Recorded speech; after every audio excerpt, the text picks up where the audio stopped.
Virtual reality is created not for a beneficial purpose overall. It has been used for some beneficial purposes. It's important to recognize this, but in essence it is created so that you do not open and use your pineal gland. Your pineal gland, when activated and open, is connecting you to the full realm of the visual world. Not just to the outer layer, the dense layer, but going beyond it so that you can experience multidimensionally. Right now you experience things on the surface. For instance, when you look at someone, you see their skin. You are not seeing all their energy points, you're not even seeing all their organs, you're not seeing anything else. This is not just because of the fact that we are not see-through. It goes beyond this. There's many energy organisms, including trees, that are able to go beyond the outer layer. Why? Because they're connected to all of their essence. They have had no part of them blocked up.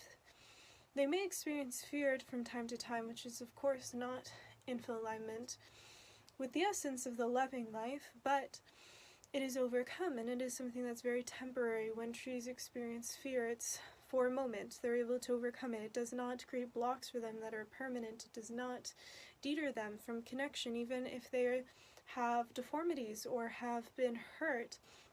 They're still able to overcome fear and come back to themselves. But in essence, the pineal gland is one of our energy centers that's very important, and it has been blocked off intentionally, not just through water and fluoride, but through giving us an alternative that gives us the false illusion that we are experiencing what we are seeking intuitively to experience. So for instance, it's like giving a part of the truth but not the whole truth, or giving a replacement in food. A lot of times when we crave, let's say, something fat, we're craving a naturally fatty fruit. Or if we are craving something that is salty, it's not because we need like a bag of Lay's potato chips or something like this. It goes beyond it. The body has certain cravings for certain purposes. Sometimes it's parasites or an imbalance in gut microbiome that is leading these cravings, but ultimately, no matter what the source of it is, it can also be a source of trauma. It can also be just the way that one grew up and they became indoctrinated and convinced that this is the way that we live as a species. But anyways, not dependent on exactly why the individual is craving it. What I'd like to focus on is how it's being manipulated. For instance, if someone has a specific craving of specific food, like sugar, if the government, if different major corporations, if different entities wanted humans to be in balance, be in harmony, to be healthy and good and independent as well, they would then suggest fruit, and they'd also give fruit that has not been bioengineered, damaged, altered, changed for whatever reason, changed in a way that is not in alignment. Fruit needs seeds. The whole purpose of fruit is to help the plant or tree reproduce. Without that, it is like creating, I don't want to say an abomination, but it pretty much is. It's like creating a child without parents. Anyways, what I would like to continue on is for virtual reality. So ultimately, the virtual reality is showing you another world. It's going beyond one world into another world, and it's sending electrical signals to you, and it's allowing you to process another world. I mean, you're experiencing something that is connecting with liquid crystals and electric connection, and it also has its own electromagnetic fields that influences your own. Your body accepts it as truth, as an alternative, just like your body would accept cake instead of a fruit. It's not that it'll be ideal, it will not be healthy for you, and it is not an adequate substitute, but it is one that the body will accept temporarily. It will reduce a craving temporarily, it will, in a way, fool you.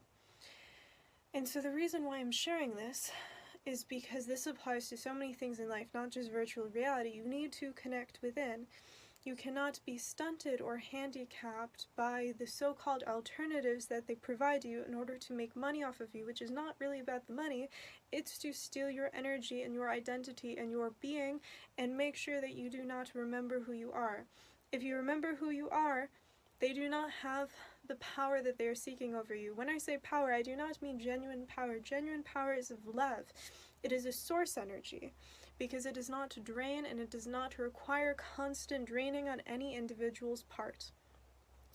For instance, if you in essence need to eat, it's not that you're having power that comes from the connected self, it's that you're getting power from a source, you're borrowing energy. So borrowing energy is different from actually receiving the energy directly. Love is a source, for instance. Love is an energy source, and you're not borrowing love, it's part of you, it is you. But anyways, moving forward, when you look at different energies, fields of people, you can pick up a lot of information from it, but you need to have your pineal gland open and activated. Avoid fluoride. This is something incredibly negative for your being and body. Avoid it. It is not of benefit for you in any way, anyhow. Not in the dentist. You can ask the dentist, do not put this product in my system. They will not give you, even during a cleaning, they will not give you fluoridated mouthwash or toothpaste or anything like that. They have alternatives. I know from personal experience, they have alternatives. If you look up how fluoride was even introduced into our water supply and into our dental work, if you look up how this is, you can go to the CIA.gov website. Even it's in declassified documents. I did a big presentation for it for my high school a couple years back, but anyways, in essence, these things were not brought or created for positive intentions, and they've been used for very long times to poison and control people, to dull their senses. If people are dulled, they will not be following their intuition. If they're suppressed, if they're fooled, if they're distracted, or if they're fed another energy that's meant to trick them, they are not going to follow through with their energy, with their intuition, with their life purpose. That is their goal.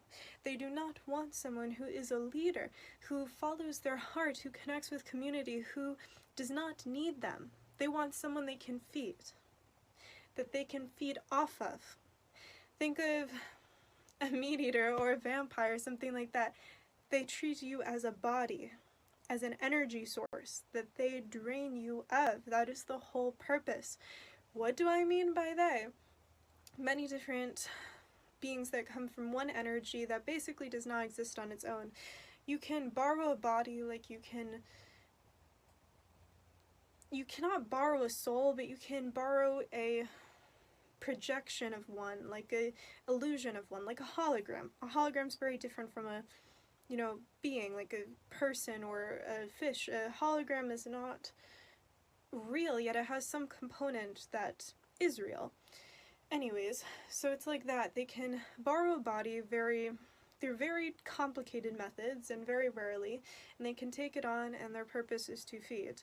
And this is because they're stuck in an energy that is very far from them, that is nothing even close to them, but ultimately, we all connect back with ourselves, and we all reach back to our purpose. Right now I'm seeing very interesting things. So I just did a pineal gland exercise with a candle and with my wand, which is very interesting. I was going for a hike in the woods, and this wand went into my sandal. Like, I looked down and this was just in my sandal.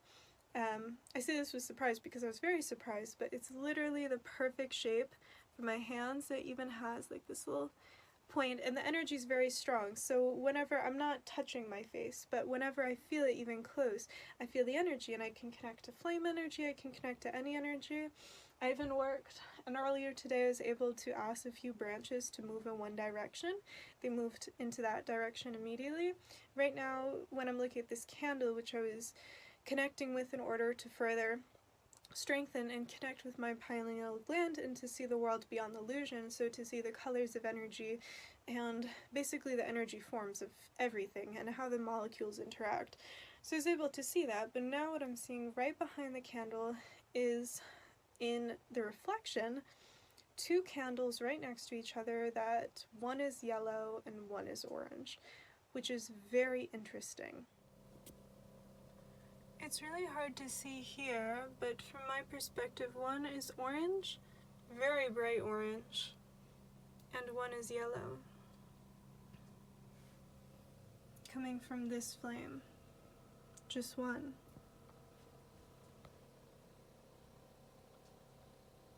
yet two. Anyways, moving forward back to pineal glands, back to virtual reality. This is just one example. There's many examples. Social media is meant to give you the illusion of living life, an illusion of accomplishment, the illusion of experiencing all your emotions in essence, including stress, anxiety, even the emotion of anger. It's meant to trigger all those things, love, yearning, connection, but it's hollowed versions. They're not genuine embodied versions. They're not versions that connect you back to yourself. Now, yes, there are some genuine individuals who've posted things that are absolutely beautiful. You can connect to their energy through the screen. This is a possibility. There's always a loophole, and there's always a benefit to something negative. When I say that, sometimes it's not an obvious benefit like this, where, you know, there's beautiful artists and creators as well. But what I mean is that sometimes even a horrible act has a benefit, because whoever experienced that act will further prevent it and will actually wake up, could be an activist for a cause, and could actually heal a cycle altogether. I experienced many lifetimes where, for instance, I was prey animals and I ended up getting killed, sometimes eaten as well.